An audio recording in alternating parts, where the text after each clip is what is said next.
Hello, I'm Dr. Scott Wadier. And I'm Tommy Welling, and you're listening to the Fasting for Life podcast. This podcast is about using fasting as a tool to regain your health, achieve ultimate wellness, and live the life you truly deserve. Each episode is a short conversation on a single topic with immediate actionable steps. We cover everything from fat loss and health and wellness to the science of lifestyle design. We started Fasting for Life because of how fasting has transformed our lives, and we hope to share the tools that we have learned along the way.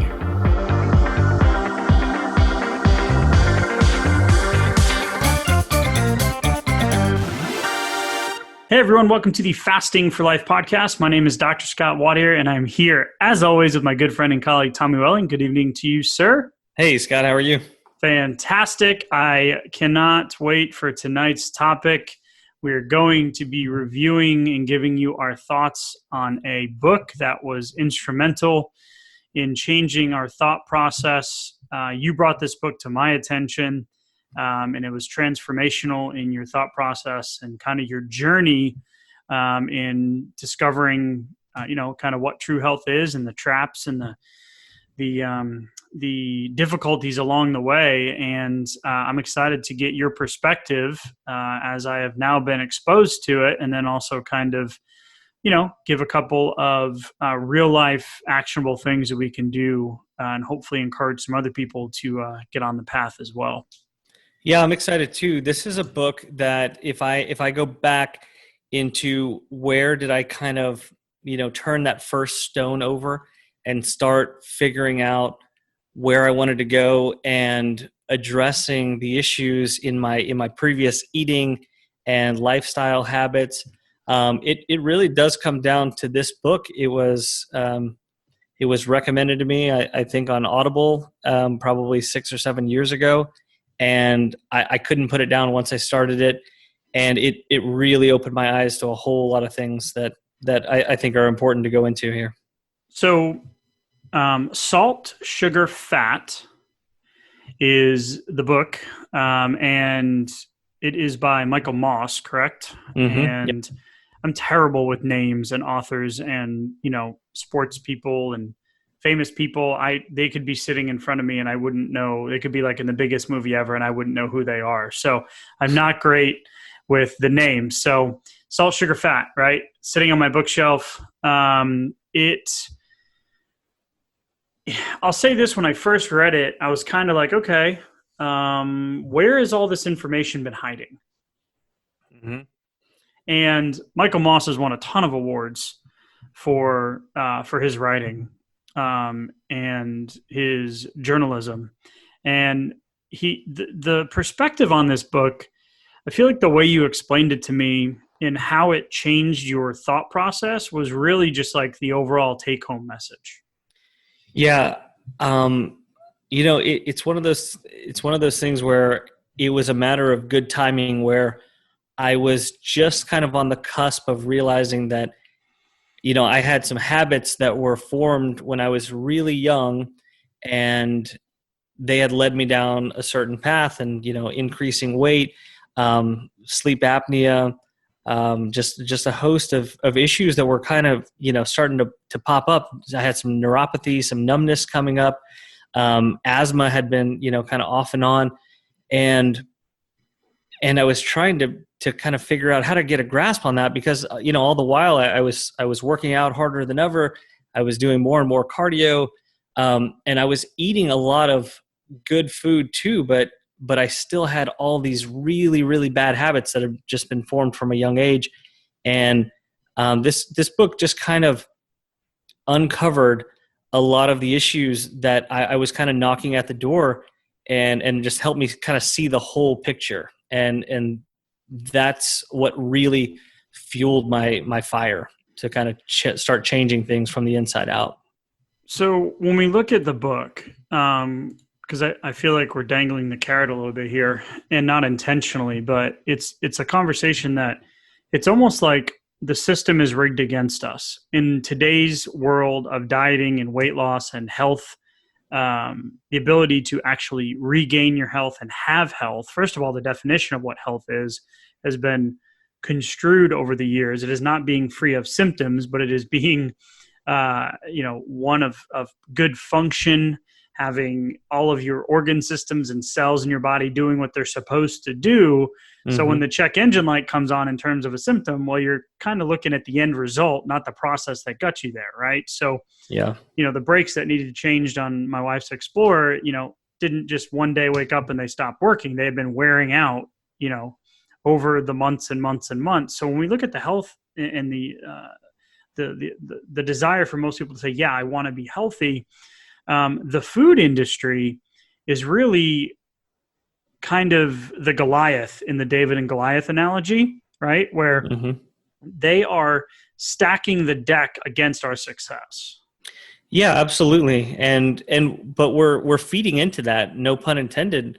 We're allowing it to happen by demanding. Sure? That pun was pretty intended. we have a market demand for the types of foods that they're creating, and they cite that sort of thing in the book where Kraft limited their salt and their sugar and their fat in certain foods, and what happened? Their market share went down. It plummeted the next year. There were complaints, filling up their inboxes. They had to make a change. They had to go back to the previous way. If you mess with a Velveeta mac and cheese or a Kraft mac and cheese with the powder, you're going to have a revolt on your hands. There's going to be probably millions of Americans who are going to be upset about that, and they were the same way that they would be if Coke changed the formula too. Yeah, right. And I think that's happened over the last couple of decades where they've tried to make changes and it just doesn't work out. Right. Now, the cool thing about Michael Moss is, he's a Pulitzer Prize-winning investigative journalist, right? So he wrote the book, Salt, Sugar, Fat, How the Food Giants Hooked Us, right? So you just look at the title and you're like, okay, well, this book's going to be about salt, sugar, and fat. So, just to summarize it, and based on the fact that this changed, it almost gave you a little bit of, I don't know if this is the correct term, chutzpah. Is that the word? Right? A little bit of angst towards I totally could have just screwed that up. So apologies if that's the case, but you had this almost like anger and because it's almost like, the deceit of the clever marketing, the distancing away from the home cooked meal, to the busier lifestyle, to the industriousness of the home, to both parents working, to TV dinners, to processed foods, to the refinement of the processed foods. Literally these companies did research and went into the laboratory and created these bliss point foods, right? So bliss point is one of the main take homes, correct? Yeah. So, bliss point, basically there's multiple ways that they go into the lab to find the exact amount and ratio proportion of salt and sugar and fat that you need to get the maximum dopamine response. They want this food to hit your brain like crack cocaine and for you to keep coming back to the source to want more and more and more. So you'll keep buying it, keep consuming it, and it's hitting your pleasure receptors in the brain so hard that it's bypassing all of the circuitry that we have for satiety and for being full, stomach distension, all the triggers that are supposed to tell us, hey, you know what? It's time to stop eating. Those are being completely overridden by these foods. And so just like you said, this finally flipped a switch on for me to realize, okay, there's a reason why I've been making these decisions, but I don't have to keep making them now that I'm aware of it. And that is hugely empowering. And that's the big reason why we wanted to talk about this. Yeah. So it's when because so going back to the reward center in the brain, like that hyper palatability, like your mouth, you want it, you crave it, you can taste it, the stomach starts to gurgle, all of those things, right? So it triggers the pleasure centers and it triggers those hunger hormones, right? So my thought process is if you don't know what's happening, you're going to think you're hungry. And then when you make the I'm doing air quotes here, the bad choice, you make the bad choice and you get the Entenmann's donut versus the apple, right? You get the bag of donuts versus the apple. You know that the donuts aren't as good for you. So you're like, oh, I don't have any willpower. Oh, I'm just, you know what? I deserve this. Or, I'll start fresh again tomorrow. Where literally the chemically engineered flavor profile, which is the salt, the combination of the salt, sugar, and then those hidden fats, right? The things that keep the Twinkie on the shelf through a nuclear explosion, right? Those suckers don't burn.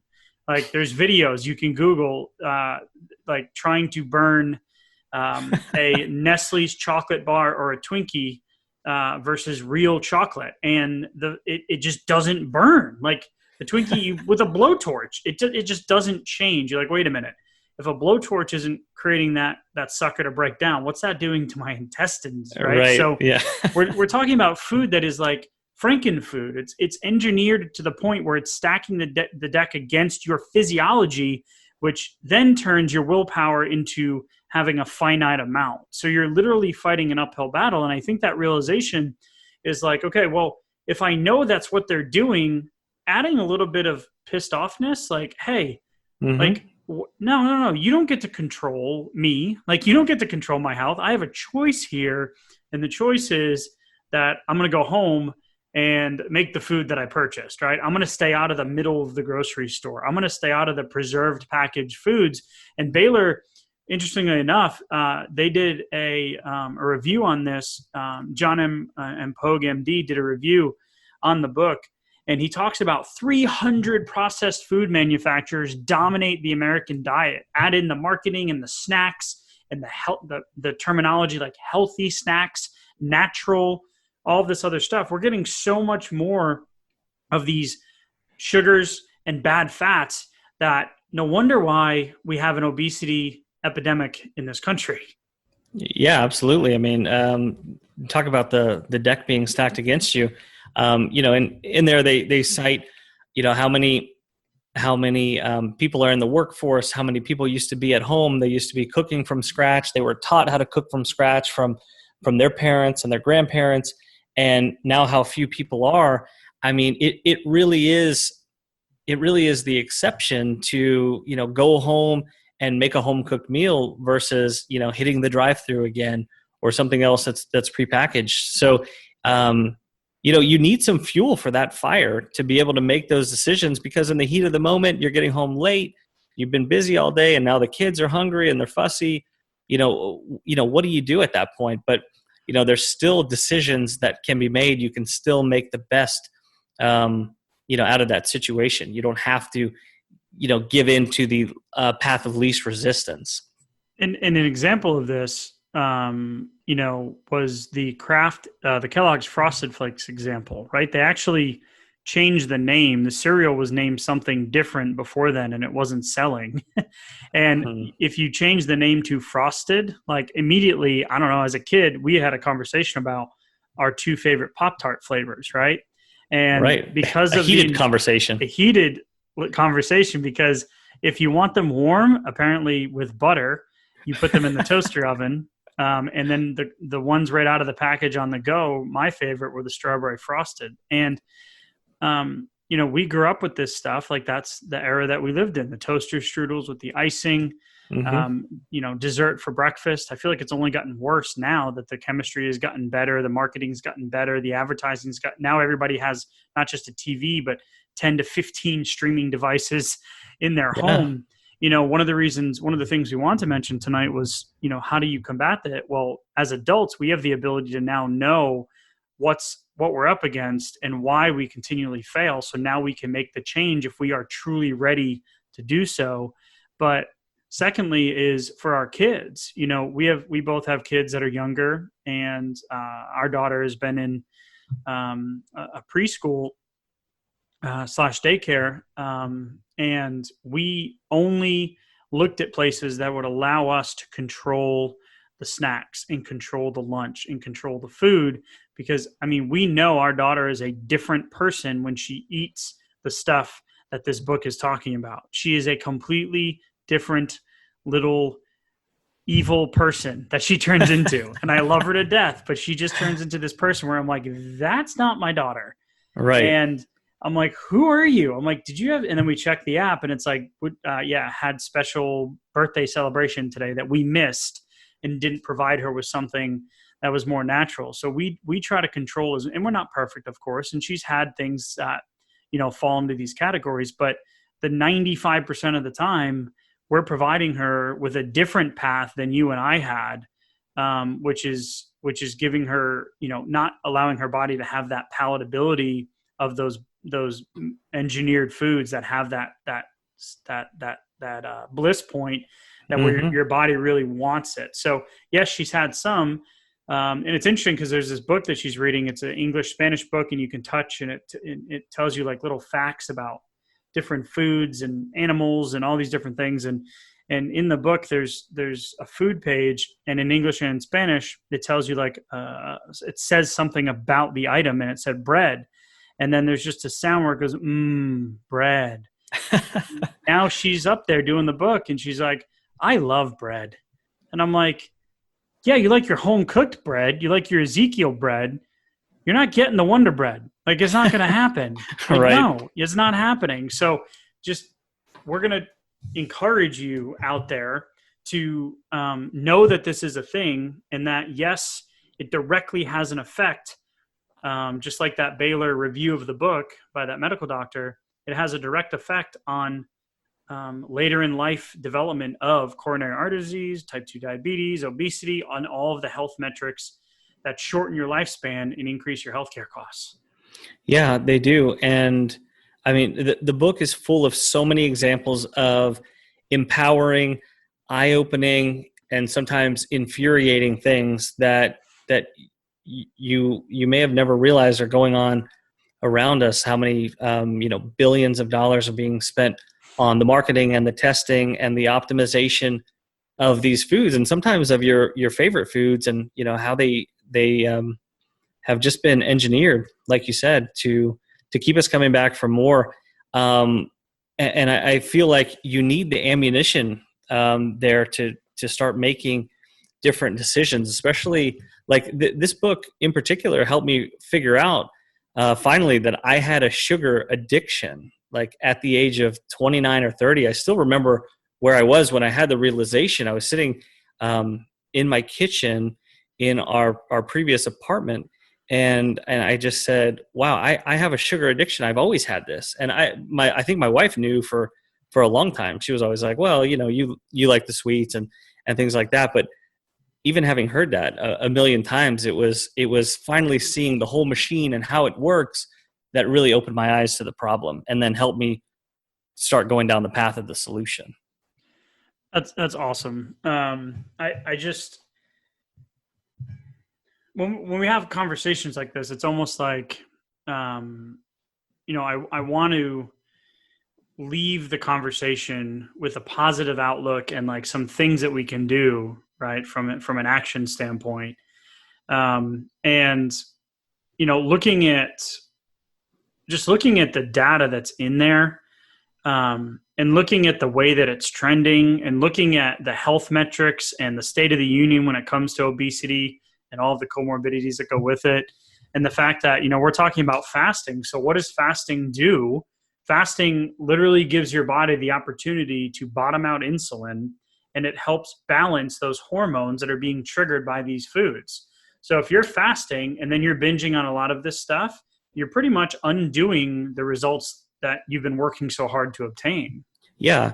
And between the fasting and the binging like that, if you are, maintaining these old habits that frankly got you to where you are today and where you feel like you need to come away from, that's basically just finding an intermediary point where you might be able to maintain that bad state of health. And, maybe it doesn't get as worse or so much worse as quickly as before, but that's probably not where you want to be. So, coming off of this with a positive perspective, I would say that, the information in this book and opening your eyes to it, have a face towards the future.